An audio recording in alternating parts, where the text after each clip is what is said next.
વિભાજન વિભીષિકા સ્મૃતિ દિવસના ઉપલક્ષમાં doctor Baba Saheb Ambedkar ગાર્ડનથી મણિબહેન Kotak school સુધી કેન્ડલ માર્ચ યોજાઈ.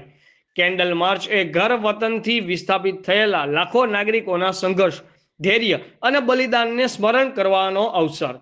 ભારતના વિભાજન દરમિયાન અસંખ્ય પરિવારોને સહન કરવી પડેલી પીડા, વિસ્થાપન, સંઘર્ષ અને બલિદાનને સ્મરણમાં રાખી આજે સાંજે ડોક્ટર બાબા સાહેબ આંબેડકર ગાર્ડનથી મણિબહેન કોટક સ્કૂલ સુધી કેન્ડલ માર્ચ યોજાઈ હતી. સોનાની થાળીમાં લોઢાની મેઘ સમાન આઝાદીના સુવર્ણકાળે સર્જાયેલી વિસ્થાપનની વિભીષિકાનું સ્મરણ કરવામાં આ રેલી યોજી હતી. આ કરુણાંતિકાને ધ્યાનમાં રાખી ડોક્ટર બાબા સાહેબ આંબેડકર ગાર્ડન ખાતે આ વિભીષિકાને લગતી ડોક્યુમેન્ટરીનું જીવંત પ્રસારણ કરાયું હતું.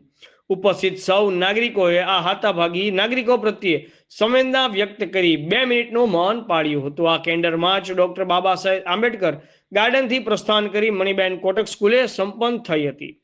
આ રેલીનો હેતુ વિભાજન દરમિયાન પોતાના ઘર વતનથી વિસ્થાપિત થયેલા લાખો નાગરિકોના સંઘર્ષ, ધૈર્ય અને બલિદાનને નમન કરવા તેમજ નવી પેઢીને આ ઐતિહાસિક કરુણ ઘટનાથી પરિચિત કરાવવાનો હતો.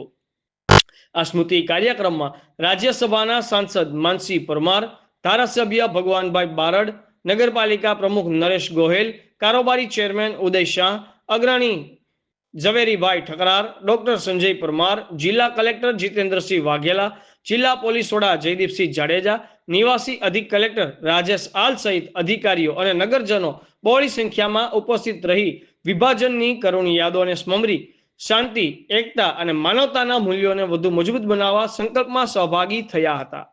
રિપોર્ટર પ્રકાશભાઈ કારાણી, આઝાદ મીડિયા લાઈવ, ગીર સોમનાથ.